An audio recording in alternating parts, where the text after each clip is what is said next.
गीता का ज्ञान। भगवान श्री कृष्ण गीता में बोलते हैं कि मनुष्य का जब पाप का घड़ा भरता है तो उसके अंदर सिर्फ बुरा विचार आएगा, दूसरे को हानि पहुंचाने का आएगा, किसी न किसी रूप में उसका पाप सर पे सवार हो जाएगा। भगवान श्री कृष्ण बोलते हैं गीता में ये भी, तू कर बुरा तेरे साथ वही होगा, जो तुम फल आज लगा रहा है वही फल का बीज खाओगे कल। अगर तुम बच्चे को कुछ संस्कारी बनाओगे वही फल चखना पड़ेगा भविष्य में। अगर वर्तमान में तुम बच्चे को अच्छे विचार डाल रहे हो तो वर्तमान में वही फल मिलेगा खाने को, जो तुम संस्कार का बीज डालोगे वही बीज मिलेगा। इसलिए माँ बाप का कर्तव्य बनता है कि अपने बच्चों को अच्छे से अच्छे विचार उसके अंदर डालें और गीता का ज्ञान दे, गीता का उपदेश सुनाए, गीता को पढ़वाए। इसलिए मनुष्य जाति का धर्म है, दया ही धर्म है। आपका रामायण में तुलसी बाबा यही बोले हैं कि धर्म का क्या अर्थ है, और गीता में श्री कृष्ण यही बोलते हैं, दया ही धर्म है। दया से बढ़ के कोई बड़ा धर्म नहीं है। अगर किसी को तुम तरपाते हो, आज तो तरपा लोगे छुपके, चोरी से, चाहे जैसे किसी के द्वारा पैसे खर्च करके, लेकिन भगवान श्री कृष्ण गीता में बोलते हैं कल इंतज़ार करना, 10 गुना सूद समेत उसका कीमत चुकाना पड़ेगा, क्योंकि कर्म कभी किसी को पीछा नहीं छोड़ा है। इसलिए अगर आज कोई गरीब अपना पर्दा लगा के रहना चाहता है, मैं अपने आप पे ये बना रही हूँ, गीता का ही उपदेश है, उसका तुम पर्दा अगर खोल दोगे, उसका इज्जत तुम उघाड़ दोगे कि वो खुले आसमान में रहें, भगवान तुमको सब देख रहे हैं। ये मत सोचो कि तुम भगवान से बड़ा हो। चोरी कर लोगे, चुपके कर लोगे, किसी का भी दुर्घटना पहुंचा दोगे, लेकिन भगवान गीता में ये साक्षात बोल दिए हैं अपने मुंह से, क्रम किसी को कभी पीछा नहीं छोड़ता, चाहे आज चाहे कल। वो जो तुम किया है उसको तो सूद समेत तुमको भरना ही पड़ेगा भरपाई। जैसा करनी वैसी भरनी।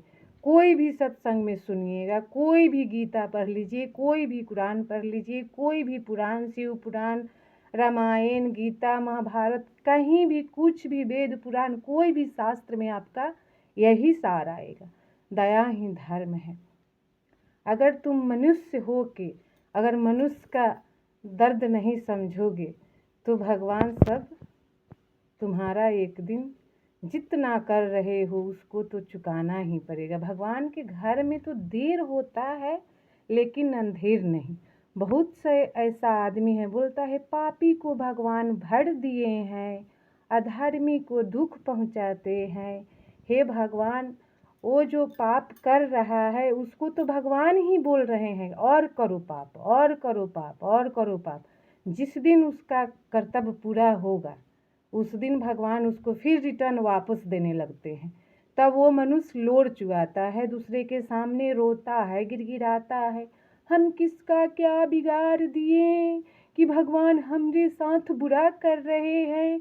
भगवान कभी किसी को बुरा नहीं करते, भगवान तो वही करते हैं जो तुम करते हो।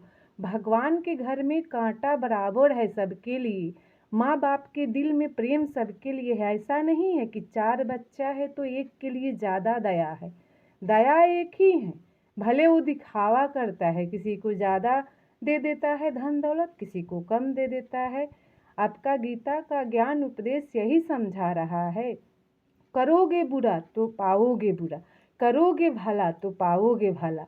जब किसी को तुम गरीब को भला करते हो वो सूद समेत वापस आता है, भले तुमको पता हो या ना हो, लेकिन जब वो लौट के आता है 10 गुना बन के।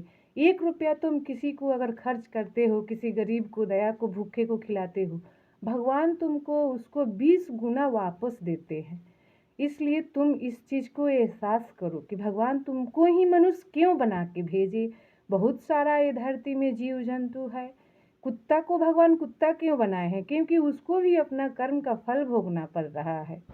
इसलिए ज़्यादा खुश मत हो, बस श्री कृष्ण कहते हैं देर है अंधेर नहीं, बस समय का इंतज़ार रखो।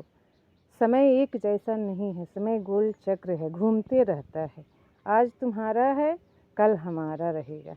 इसलिए कभी किसी को अपने से नीचे नहीं दिखाना चाहिए। जब वो दुख तो पहुंचाते हो, वो इंसान कुछ कर नहीं पाता है, अंदरे अंदरे घुटता है, तो इसका फल भगवान देते हैं, क्योंकि वो लाचार है, बेबस है। अब भगवान श्री कृष्ण किसके साथ हैं? लाचार बेबस के साथ। जब एक हाथी पानी में डूब रहा था, भगवान उसके अंदर सब ज्ञान दिए थे। जब वो हाथी अपने पैर पे 3 पैर पे खड़ा होके भगवान को पुकारा, भगवान उसका परीक्षा लिए, देख रहे हैं कि इसको हमरे ऊपर कितना भरोसा है। जब वो हाथी पूरा असहाय हो गया, कोई नहीं बचाया, तो भगवान अपना अस्तित्व लेके वहाँ पे खड़े हो गए इंसान के रूप में। तब वो हाथी को अपना साक्षात रूप दिखाए, बोले भगवान कि हम सब प्राणी में वास हैं, दया ही धर्म है। हाथी को समझ में आ गया कि कभी भी भगवान किसी से अलग नहीं रहते हैं, भगवान कभी भी किसी को अपना सच्चा रूप जल्दी नहीं दिखाते हैं। इसलिए भगवान सब देख रहे हैं। आप किसी को दर्द दीजिएगा, उसको वापस लौट के आना ही है, पर याद रखिएगा इस चीज़ को, कभी भी भूलिएगा नहीं। गीता का उपदेश है।